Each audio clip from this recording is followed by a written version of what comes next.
호련히 수많은 천군이 그 천사들과 함께 하나님을 찬송하여 이르되 지극히 높은 곳에서는 하나님께 영광이요 땅에서는 하나님이 기뻐하신 사람들 중에 평화로다 하니라. 아멘. 성자 하나님께서 우리 곁으로 찾아오신 성탄의 아침에 주님 오심을 무한 감사하며 예배 올려드립니다. 동방박사들이 황금과 유향과 몰약을 준비하여 아기 예수님께 드렸던 것과 같은 정성으로 예배 올려드리오니 우리 예배를 기쁘게 받아 주시옵소서. 하나님이시지만 사람이 되어 이 땅에 오신 우리 주 예수 그리스도의 이름으로 기원하옵나이다. 아멘. 1장 찬송입니다.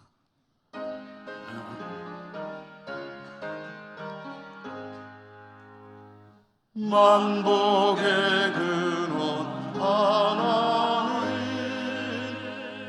온 백성 찬송 드리고 저 천사여 찬송하세 찬송 성부 성자 성령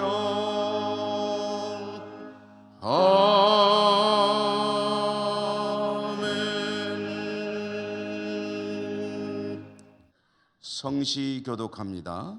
교독문 119번 성탄절 교독문입니다. 여호와의 영광이 나타나고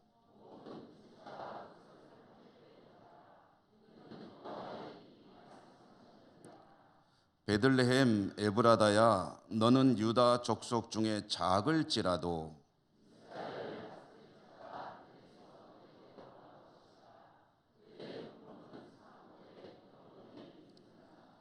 이는 한 아기가 우리에게 낳고 한 아들을 우리에게 주신 바 되었는데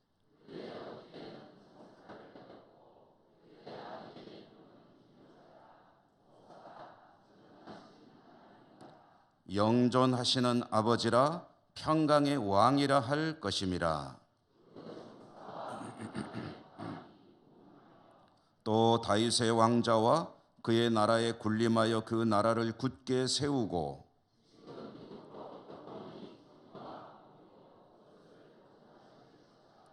천사가 이르되 무서워하지 말라. 보라 내가 온 백성에게 미칠 큰 기쁨의 좋은 소식을 너희에게 전하노라.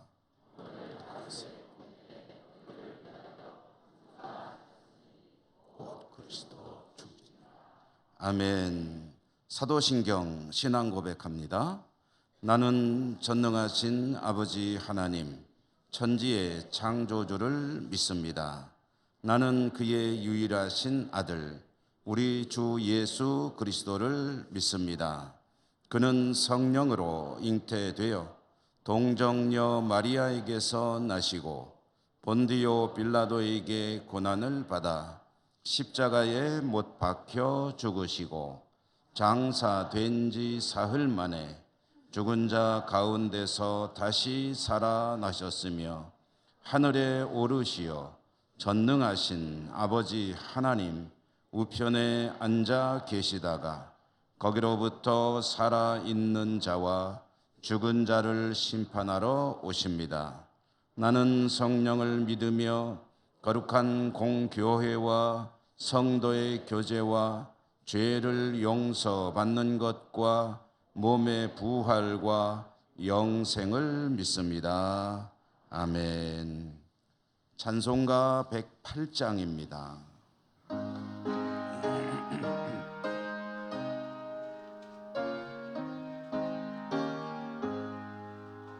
그 어린 주 예수 늘 자리 없어 그 귀하신 몸이 구유에 있네. 저 하늘 별들이 반짝이는데 그 어린 주 골 위에 자네 저 육축 소리에 아기 잠깨나 그 순하신 예수 우시지 않네 그 귀한 예수를 나 사랑하니 새날이 밝도록 함께 하소서 주 예수 내 곁에 가까이 계셔 그 한없는 사랑을 베푸시고 온 세상 아기를 다 품어주사 주품 안에 안겨 살게 하소서. 아멘.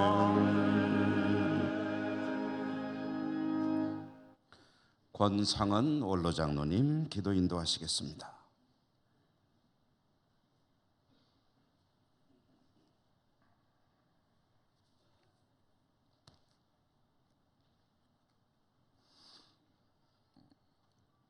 하나님 감사합니다. 어제는 우리 교회학교 연합으로 아름다운 축하잔치를 드리고 이 시간 성탄 예배를 드립니다. 이 시간 하얀 눈이 온 세상에 내린 그 축복 같은 날 하나님께 예배드리게 하시니 감사합니다. 세상 어디에나 공평하게 눈이 내리듯 눈이 내려서 추하고 더러운 것 모두 가려주듯이 이 땅을 주님의 사랑으로 덮어 미움과 다툼이 그칠 없는 이 세상을 하나님의 자비와 사랑과 평등으로 모두를 덮어 주시옵소서. 가장 낮은 모습으로 가장 천한 모습으로 우리 가까이 오신 우리 주님, 저희들도 세상 살면서 더욱 낮아지고 또 낮아져 주 예수님의 그 사랑을 실천하는 주의 백성들이 다 되도록 인도하여 주시옵소서. 서로 생각이 다르다고 서로 미워하고 서로 시기하고 질투하고 비난하는 저희들 심령을 눈이 내리듯 하얗게 다스려 주시옵소서. 세계는 끝없는 전쟁이 있지만은 이 나라는 초강대국의 문턱에 이르렀습니다. 일찍이 이 나라를 세운 역사의 선지자 미국 선교사를 통하여 하나님의 복음과 성서를 영어로 배우고 꿈꾸어온 이 대한민국입니다. 이 고난의 민족을 긍휼히 여기사 여기까지 인도하신 줄 믿습니다. 축복의 문턱에서 감당치 못할 시련이 올까 저희들 두려운 마음입니다. 환난이나 고난, 시련이 오지 않도록 하나님 도와주시고 이 나라를 보호하시고 복음으로 통일되고 선교의 사명을 감당하는 통일한국, 선교대국이 되어 세계에 하나님의 영광을 나타내는 이 나라 되게 인도하시고 축복해 주시옵소서. 이 기쁨의 성탄과 복된 나라의 감격을 누리지 못하는 병든 자, 소외된 자, 억눌린 자, 부정적 생각으로 생각이 빨갛게 물든 자들도 치유되고 하나님의 사랑 안에 다 돌아오는 기적 같은 역사가 일어나게 도와주시옵소서. 이 시간 선포되는 우리 목사님의 말씀을 받고 저희들 심령이 거룩한 열정으로 불타오르게 하시옵소서. 호산나, 호산나의 찬양을 받으시고 하나님 영광 받으시옵소서. 우리 성도님들 기도마다 응답받고 축복받는 역사를 누리게 도와주시옵소서. 하늘에는 영광, 땅에는 평강, 인류를 구원하신 아기 예수님의 이름으로 기도드립니다. 아멘.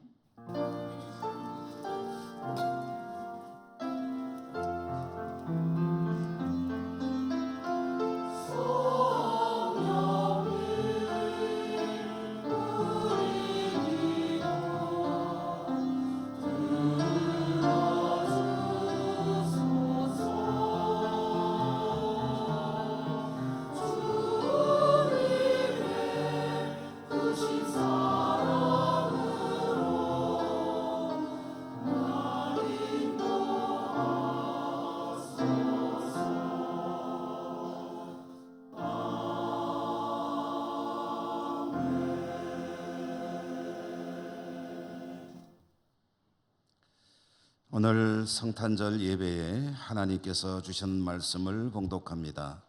신약성경 히브리서 1장 1절에서 3절까지입니다.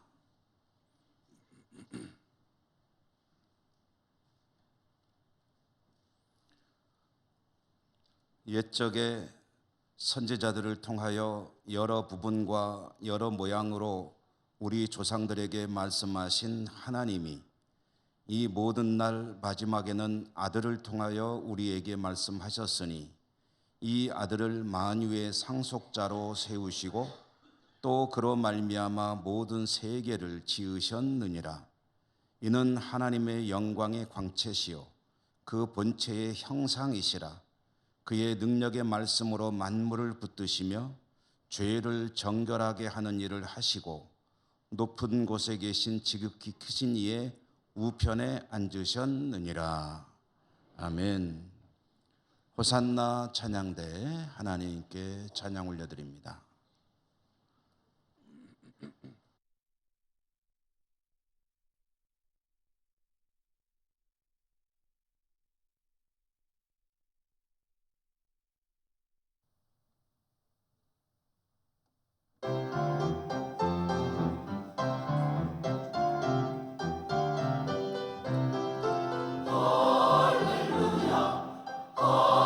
할렐루야 할렐루야 할렐루야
메리 크리스마스. 우리 곁에 계신 분하고도 메리 크리스마스 인사 한번 하시죠. 성탄의 기쁨과 은총이 여러분과 함께 하시기를 기원합니다. 우리 호산나 찬양대의 할렐루야를 듣다 보니 어제 초등부에서 했던가요? 호산나 찬양대가 찬양을 하고 우리 초등부가 그거 한 번 더 했으면 좋겠다 하는 생각. 너무 재밌었습니다. 아주 오랫동안 기억에 날 것 같습니다. 할렐루야가 연주될 때 그 당시 이름은 기억이 안 나는데 그 연주에 참석했던 왕이 자리에서 벌떡 일어났다고 그러죠. 그때부터 할렐루야가 연주될 때는 모든 관객들이 일어서서 이제 이 찬양에 함께 참여한다는 그런 전통이 생겼다고 하는데 뭐 그건 옛날 얘기고 지금은 뭐 안 일어나도 됩니다. 우리 찬양대 찬양 우리 하나님께서 기쁘게 받으신 줄 믿습니다. 금년이 몇 년이죠? 2023년. 왜 2023년입니까?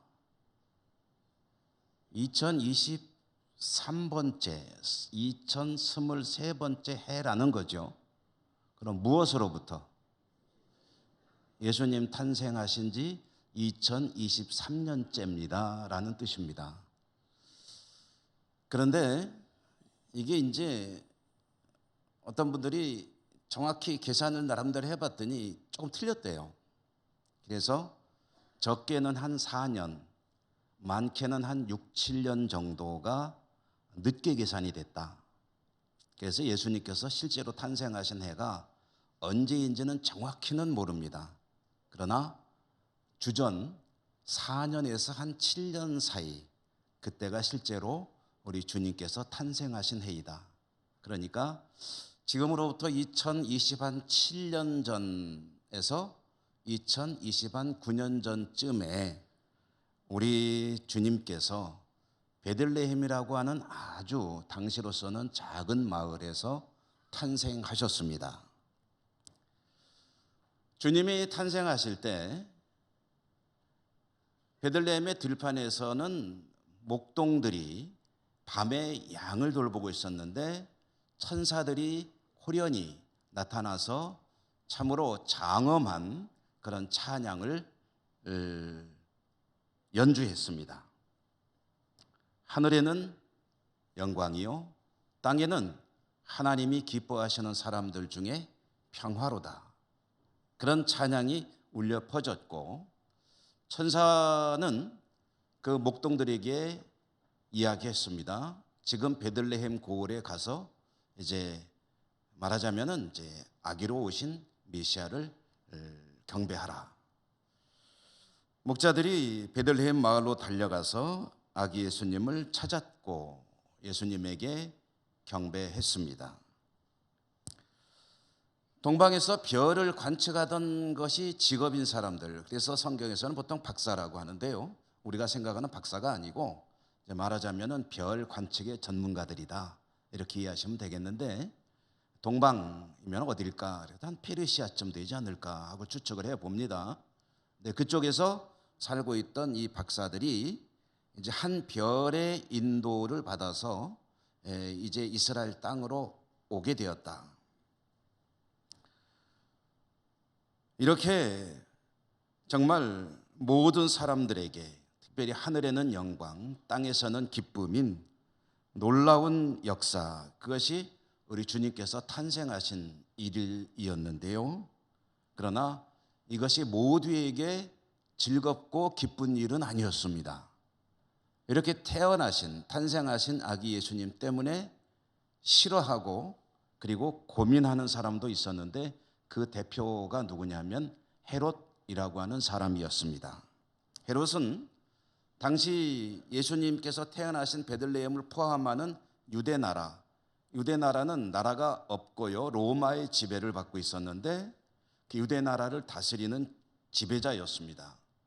헤롯은 자신의 왕권에 혹시라도 문제가 생길지 모른다는 그런 걱정으로 베들레헴에서 태어난 아기들을 2살 밑으로 다 죽여라 라고 명령했습니다. 말하자면 태어나신 예수님에게 어쩌면은 목숨을 잃을 수도 있는 위기가 도래한 것입니다.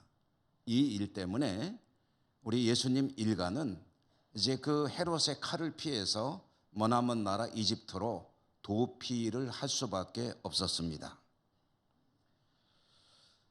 주님은 탄생하신 지 얼마나 되었는지 정확히 알 수는 없지만 아직 어린 아기셨을 때에 도피를 하게 되는 시련을 겪으셨는데요. 이 사건이 가지는 상징적인 의미가 있습니다. 그것은 주님의 이 땅에서의 생애가 얼마나 고달픈 것이었는가 하는 것을 상징적으로 보여주는 사건이었다. 아기 때부터 도피 생활을 해야 했다는 것. 더하여 그 주님을 따르는 사람들에게도 이런 고난이 얼마든지 따를 수 있다는 것을 보여주는 그런 사건이기도 했다는 말씀입니다. 주님은 그 사실을 너무 잘 아셨죠. 그래서 제자들에게 이렇게 말씀하신 적도 있습니다. 너희가 내 이름을 인하여 모든 사람에게 미움을 받을 것이다. 오늘 2023년 성탄절에 우리는 히브리서 말씀을 받았습니다. 히브리서라는 이 성경은 편지입니다. 신약 성경의 상당수가 편지예요. 누가 썼는지는 모릅니다. 어떤 사람들은 바울이 썼지 않았겠느냐라고 추측하기도 하고, 어떤 사람들은 바나바가 썼을 것이다 라고 추측하기도 하고, 또 이런저런 이유로 여러 사람들의 작가를 나름대로 추측해 보지만 누가 썼다고 확정할 수 있는 증거는 전혀 없습니다. 그런데 한 가지가 확실한 게 있습니다. 뭐냐 하면은 이 히브리서라고 하는 편지 글은 당시 몹시 심한 핍박과 박해 환난 가운데 있던 교회 성도들에게 어느 익명의 이름을 알 수 없는 교회 지도자가 그들을 위해서 쓴 편지 글이다라는 것만은 확실합니다. 초대교회 성도들은 주님을 따르고 믿는다는 이유로 몹시 심한 박해를 받았습니다. 사회적으로 차별을 받는 것은 일상적인 일이었고요. 이런저런 불이익과 핍박을 감수해야 했습니다. 심할 때는 생명의 위협을 받기도 했습니다. 이런 어려움 때문에 점차 신앙을 포기하거나 신앙을 포기해야 되나 하는 일을 놓고 정말 심각하게 고민을 하는 성도들이 생겨나게 되고 점점 늘어나게 되었습니다. 히브리서를 기록한 교회 지도자, 모든 지도자들이 그랬겠죠. 그런데 이 히브리서를 기록한 사람도 고심을 했던 것이죠. 어떻게든 그들이 신앙을 지키도록 격려해야 되겠는데 어떻게 할까? 무슨 말을 어떻게 하면 그들이 흔들리는 신앙을 바로잡고 그리고 주님에게 뜨거운 믿음으로 나갈 수 있겠는가? 고심하다가 써내려간 글이 바로 이 히브리서라는 말씀입니다. 히브리서를 쓴 사람이 생각한 방법, 그것이 바로 히브리서의 주제가 되겠죠. 그는 한 가지 길밖에 없다고 생각했던 것으로 보입니다. 그게 뭘까요?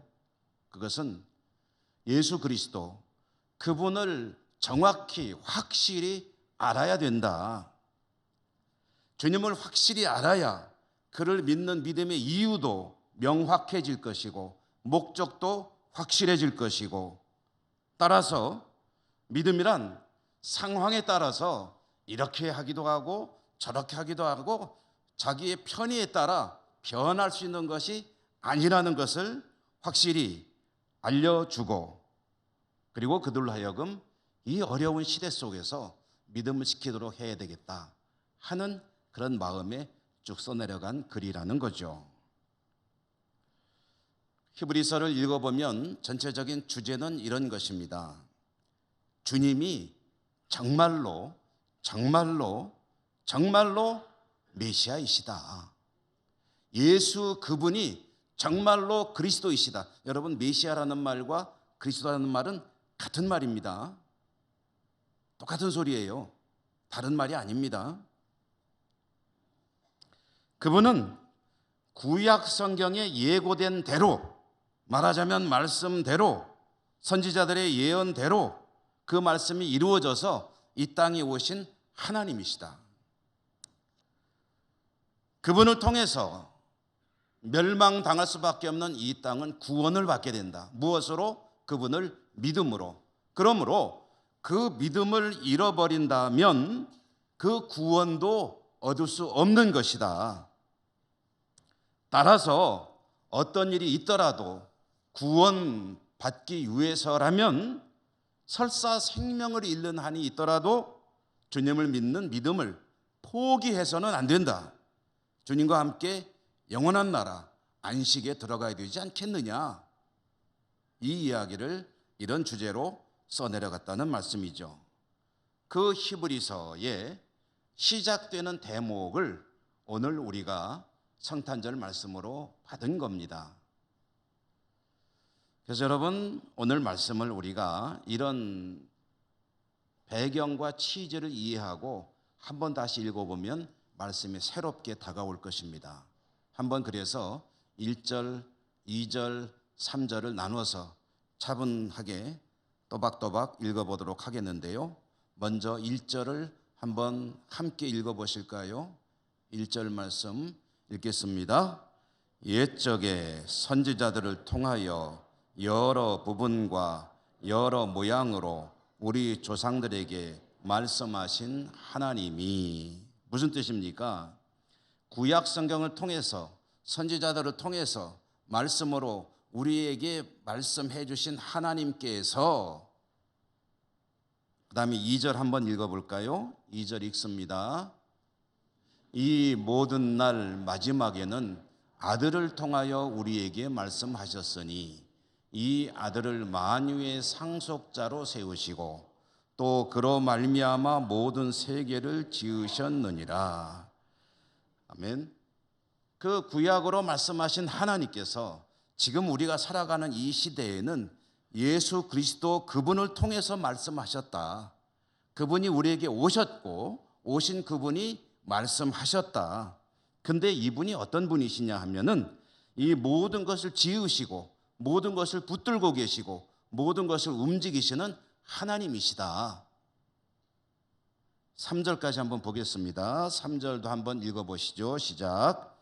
이는 하나님의 영광의 광채시요 그 본체의 형상이시라.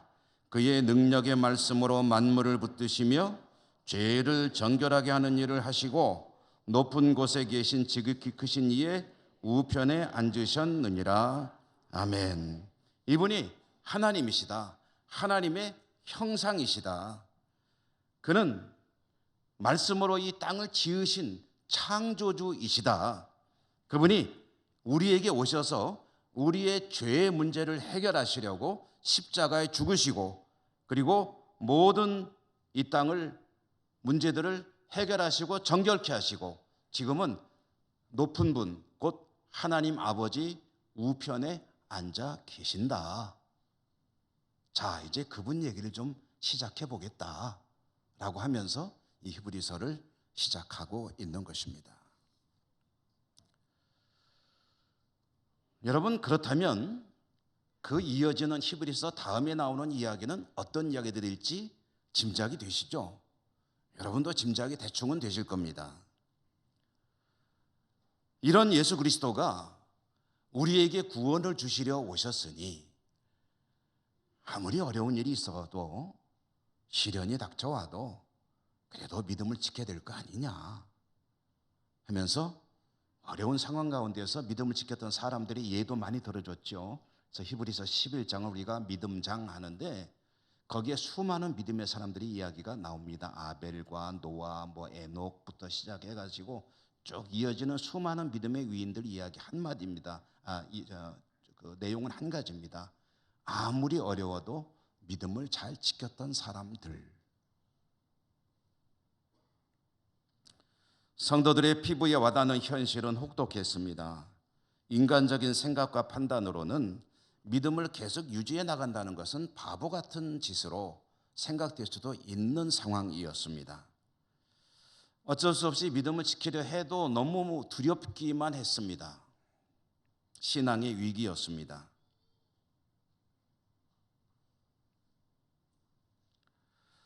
신앙의 위기, 교회가 자칫하면 풍지박산 날 수 있는 교회의 위기, 기독교계의 위기.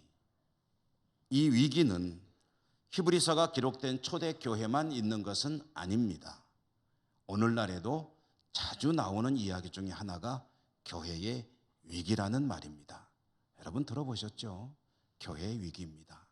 교회의 위기입니다.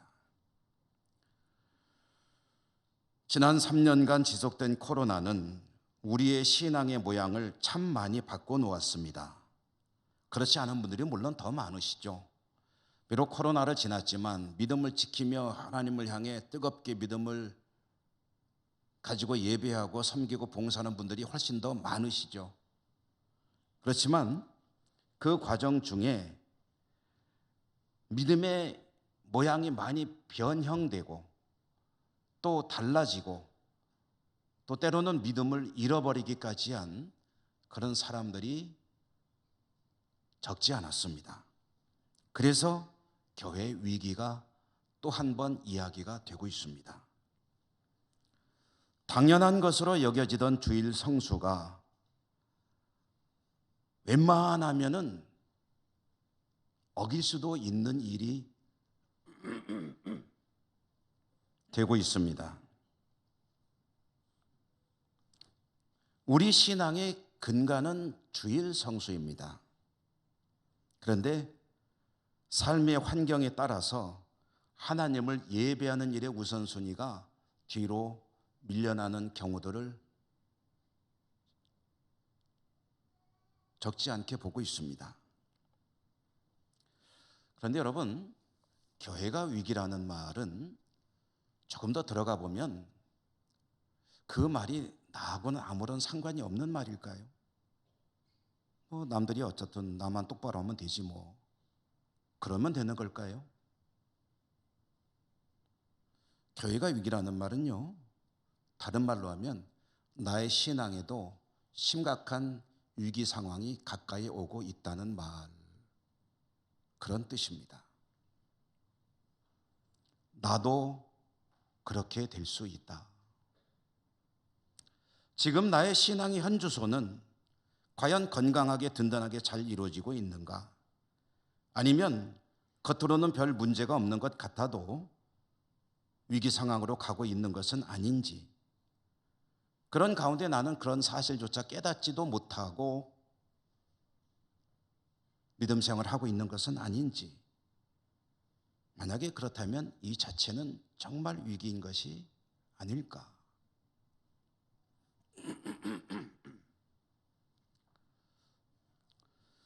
제가 참 그분의 글을 좋아하고 또 많은 부분에 공감하고 그래서 자주 들여다보는 프랑스의 파스칼, 철학자요, 수학자요, 물리학자요. 그러나 그런 것들은 뭐 저는 잘 모르겠습니다. 한 가지 아는 것은 그는 참으로 경건한 사람이었다는 것. 하나님을 정말 사랑하고 믿음으로 살았던 사람 파스칼. 파스칼이 인생에 대해서 이런 식으로 이야기한 글이 있습니다. 대략 뜻으로 풀어서 말씀드려 본다면, 우리가 존재하고 있는 이 우주라는 것, 이 우주라는 것은 정말 광대하고 그리고 조용하다. 얼마나 광대한지 알 수가 없죠. 인간은 어떤 존재냐면 그 한없이 광대한 우주 속에 던져진 그런 홀로 내 던져진 존재다라고 이야기합니다. 어마어마하게 넓고 그리고 조용한 세계 우주 속에 혼자 던져져 있는 존재라는 거예요. 그는 누가 자기를 여기에 던졌는지, 그래서 여기에 존재하게 되었는지 그걸 모르고 있습니다. 던져져 있는 그 자리에서 무엇을 해야 할지도 모르고 어디로 가야 할지도 모르고 이제 그의 생명이 다해서 죽음의 시간이 지나면 무슨 일이 벌어질지도 모르고 아무것도 모르고 그 어둡고 광대하고 조용한 우주 속에 던져져 있는 존재가 바로 인간이다. 너무나도 두려운 상황이죠. 그런데 그런 가운데 던져져 있으면서도 그 절망적인 상황 가운데 있으면서도 자신이 얼마나 절망적인 상황 가운데 있는지를 알지 못하는 존재가 인간이다. 그러면서 파스칼이 그렇게 이야기를 했더군요. 인간은 이런 상황 가운데 놓여 있는 존재인데 그런 상태에 있다는 것을 알지 못하고 있다는 사실이 더 놀랍다. 물론 그의 의견에 전적으로 공감하거나 그런 것은 아니지만 상당히 인간이라는 존재가 얼마나 외롭고 고독하고 결국은 그대로 만약에 존재한다면 절망적일 수밖에 없는 존재인가 하는 것을 밝혀본 것이죠. 여러분, 만약에 그의 인간에 대한 이해를 우리가 빌려와 본다면 저도 여러분도 우리가 참 수많은 우리 교우들과 함께 공동체를 이루고 교제하며 행복하게 살아가는 것 같지만 자신을 혼자라는 관점에서 생각해 보면 참 외로운 존재입니다. 우리는 스스로 혼자 존재할 수밖에 없는 그런, 이렇게 표현하면 좀 그렇지만 절망적인 존재입니다. 우주에 버려져 있는 존재라는 거죠. 그런데 그런 우리를, 나를 찾아오신 하나님, 그분이 바로 우리 주님이십니다. 주님은요, 나를 찾으실 이유가 없습니다. 그분에게는 내가 필요한 존재가 아닙니다. 도움이 되는 게 하나도 없습니다. 여러분, 우리가 누군가를 꼭 필요 때문에 만나는 건 아니지만 그래도 새로운 사람을 누군가 찾아가거나 만나게 될 때는 이유가 있고 목적이 있으니까 하는 것 아닙니까? 주님은 나를 통해서 얻을 수 있는 유익이 아무것도 없습니다. 다만 한 가지 이유가 있는데 그것은 뭐냐면 나를 사랑하신다는 거. 나를 사랑하셔서 그 사랑하는 내가 그 어둡고 컴컴하고 조용하고 절망적인 상황 가운데 홀로 내팽개쳐져 있기 때문에 그대로 둘 수가 없어서 주님과 함께 사는 곳으로 데려가기 위해서 이 땅에 오신 것이다. 그게 바로 신이 사람이 되어 이 땅에 오신 사건의 본질이다라는 것이죠. 왜 신이 사람이 되어야 됐느냐? 아무런 이유가 없습니다. 신은 창조자이고 사람은 피조물입니다. 창조자가 왜 피조물이 되어 피조물들 속에 섞여서 살아야 하는 거죠? 이유가 뭐죠? 아무것도 없습니다. 그런데 그 신이 사람이 되어 오신 그것이 바로 성탄이고 우리는 지금 성탄의 의미를 새기면서 그 하나님께 예배를 드리고 있는 것이죠. 여러분, 하나님이 사람이 되는 것이 이제 낮아졌다고 그러잖아요. 낮아졌다고 하는데 이게 얼마나 낮아진 것인가 하는 게 실감이 되십니까? 만약에 인간이 괜찮은 존재라고 생각할수록 그 갭이 그렇게 크게 느껴지지 않을 거예요. 하나님이 사람이 되었다? 아하, 뭐 그럴 수 있겠다. 그렇지만 만약 이 갭이 어마어마하게 큰 것이라고 생각한다면 어찌 그런 일이 있을 수 있나라는 생각을 하시게 될 겁니다. 제가 정말 죄송하지만 이런 비유를 한번 생각해 봤습니다. 요즘 뭐 강아지와 고양이가 대우받는 시대인 것 같은데요. 반려견, 반려묘, 또 반려사. 반려사가 뭔지 아세요? 뱀. 반려 파충류들도 많고요. 반려 돼지도 있더라고요. 아이고, 돼지가 그렇게 이쁘대요. 막 껴안고 뽀뽀하고 막 그러더라고. 그러면 각양 동물이 다 있고, 뭐 도마뱀도 있고, 뭐 별별 동물이 다 있는 것 같은데, 여러분 그냥 뭐 다른 건 관두고 뭐 보편적으로 고양이, 강아지를 참 좋아하는 분들이 많으시죠. 우리 성도님들 가운데도 많으시죠. 한번 이렇게 여쭤볼까요? 고양이를, 강아지를 너무너무 사랑하셔서 내가 그들의 문제를 해결하기 위해서 고양이가 좀 돼야 되겠다. 내가 강아지가 좀 돼야 되겠다. 생각해 보신 분 혹시 계십니까?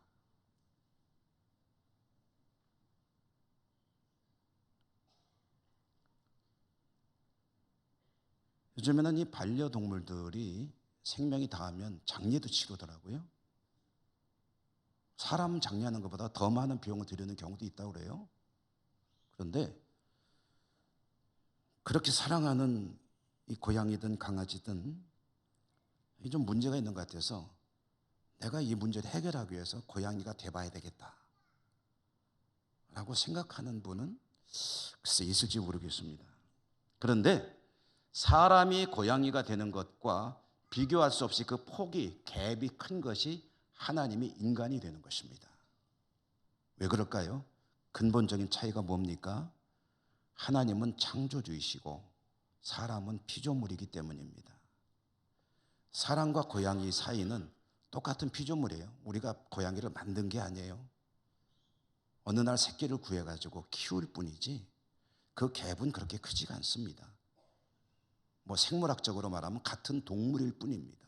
그러나 하나님과 인간은 창조주이고 그리고 피조물이고 신이고 신이 만든 피조물에 불과하다. 주님께서 절망 가운데 있는 나를, 우리라고 하지 마십시다. 나라고 하십시다. 나를 구원하시기 위해 사랑하셔서 나 대신 그 모든 죄를 한 몸에 담으시고 십자가에 죽으심으로 죄의 문제를 해결하셨습니다. 그 일을 하시기 위해 이 땅에 오셨습니다. 이 땅에 오셔서 33년 사시고 문제를 다 이루시고 다시 하나님 보좌 우편으로 가셨습니다. 그러나 다시 오신다 약속하셨습니다. 그리고 주신 말씀이 있죠. 그 주 예수 그리스도를 나의 구주로 믿고 고백하는 이들을 내가 다시 와서 나의 영원한 나라로 데리고 가겠다. 그것이 주님이 주신 약속입니다. 그러므로 그분의 뜻에 우주 공간에서 버려진 존재로 사는 것이 아니라 영원하신 창조주 하나님의 나라에서 그분과 함께 영원히 사는 삶으로 들어가기 위해서는 어떤 어려운 상황이 있을지라도 믿음을 결코 잃어버리거나 또는 손상되는 일이 있어서는 안 된다라는 것이죠. 우리가 어려운 시대를 살고 있습니다. 여러분 얼마나 바쁘게 살고 계십니까? 주의를 지키는 것부터 믿음으로 사는 것이 쉽지 않은 이 시대에 그럴수록 기억해야 됩니다. 나를 사랑하셔서 나를 위해 하나님이 사람이 되어 내 곁에 오시고 내 문제를 다 해결해 주셨다. 성탄절마다 이 은혜가 새롭게 다시 새겨지는 우리 모두가 될 수 있기를 주님 이름으로 축원합니다. 은혜로우신 하나님 감사합니다. 오늘도 복된 성탄 기념하는 이 날에 저희들이 하나님을 예배하면서 주님의 은혜를 또 한 번 새겨보았습니다. 성탄절마다 새길 뿐 아니라 날마다 주님의 은혜가 새롭게 새겨지고 아무리 복잡다단 분주한 세상을 살더라도 하나님을 믿고 의지하고 예배하는 일에 소홀함이 없는 저희 모두가 되게 하여 주시옵소서. 예수님 이름으로 감사하고 기도드립니다. 아멘. 찬송 112장 하시며 봉헌하시겠습니다.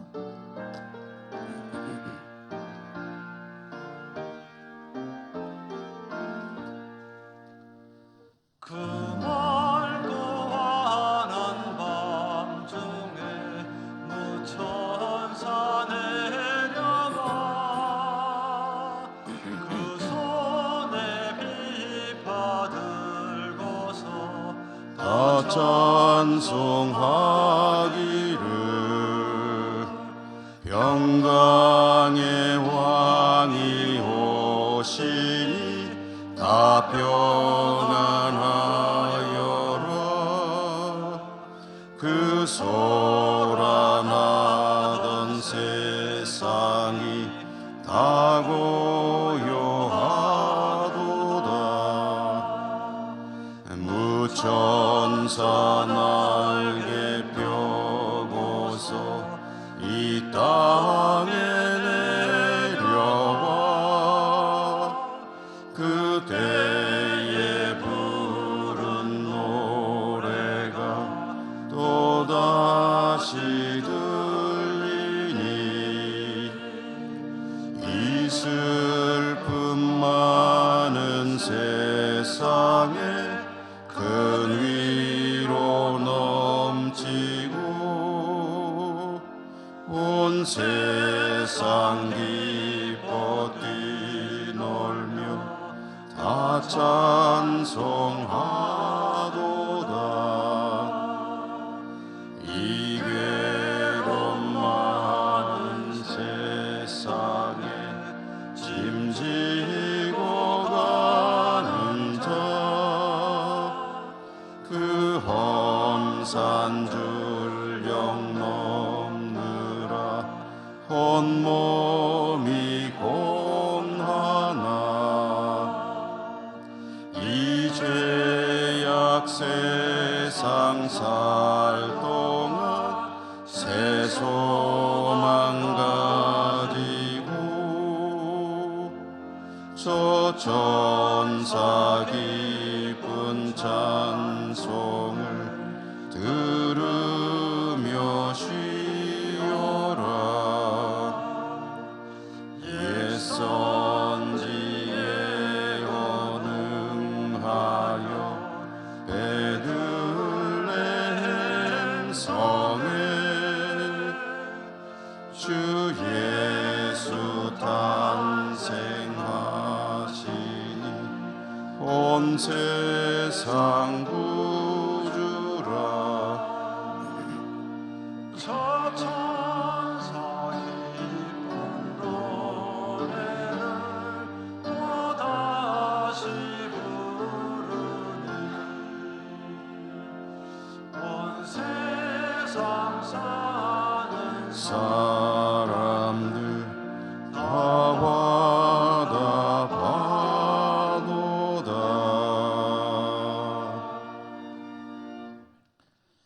하나님 감사합니다. 어지러운 세상 가운데서도 저희들에게 은혜와 은사를 주셔서 믿음을 지킬 수 있게 하시고 오늘 주님의 탄생을 기념하는 이 성탄절에 저희들이 하나님께 나와 예배할 수 있으니 감사합니다. 오늘도 저희들은 하나님께 나오며 빈손으로 오지 않고 예물을 가지고 왔습니다. 올려드립니다. 특별히 오늘 드려지는 이 예물들은 이제 우리 주변의 어려운 이웃들을 위해서 쓰여지기를 원합니다. 하나님께서 적절히 가장 잘 사용될 수 있도록 지혜를 주시고 그 일들을 통해서 하나님의 영광이 드러나고 하나님의 나라가 이루어져 갈 수 있도록 축복하시고 또 이 예물을 드리는 손길마다 어려운 세상 가운데서 어려움 없이 하나님 은혜 가운데 풍성한 삶을 살아갈 수 있도록 더욱 축복해 주시옵소서. 예수님 이름으로 감사하고 기도드립니다. 아멘.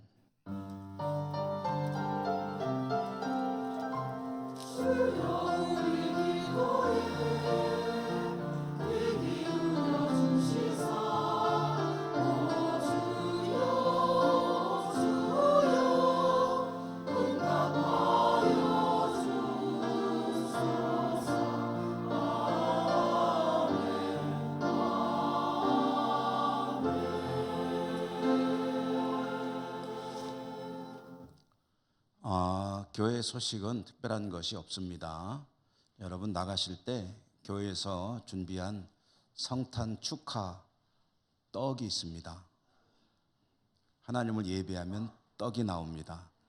그래서 나가실 때 하나씩 받아가 주시고요. 또 함께 또 성탄의 기쁨을 나누시기 바랍니다. 그리고 정말 복되고 행복한 성탄 되시기를 주님 이름으로 축복합니다. 여러분 곁에 계신 분들하고 또 한 번 인사하시며 일어나시죠. 메리 크리스마스, 성탄의 은총이 함께 하시기를 바랍니다.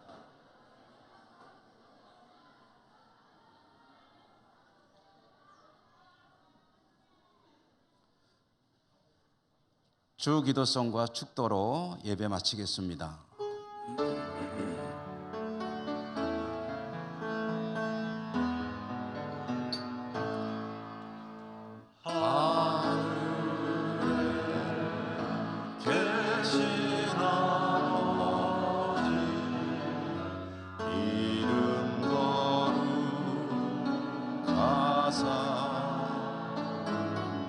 주님 나라 임하시고 뜻이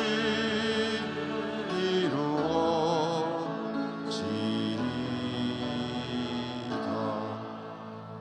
일용할 양식 주시고 우리들의 근죄 다 용서하옵시고 또 시험에 들게 마시고 악에서 구원하소서. 내게 주의 나라 주의 권세 주의 영광 영원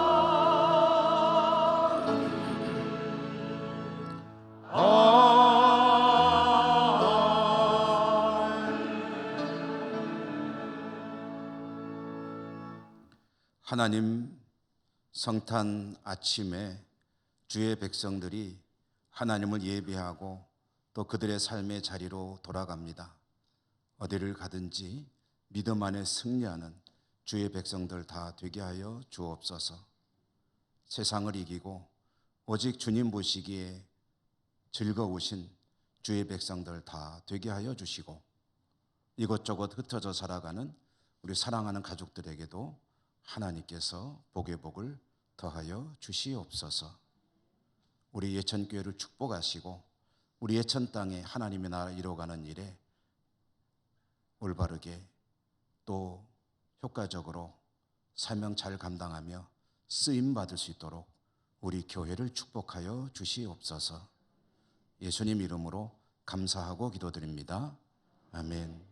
주 예수 그리스도의 은혜와 하나님 사랑과 성령님 교통하심이 성탄의 아침에 우리 하나님께 나와 주님의 은혜를 다시 한번 새기며 삶의 자리로 나가는 주의 백성들 머리머리 위에와 저들의 모든 소원들 위에 그리고 삶의 자리 위에 항상 함께 하시옵기를 축원하옵나이다.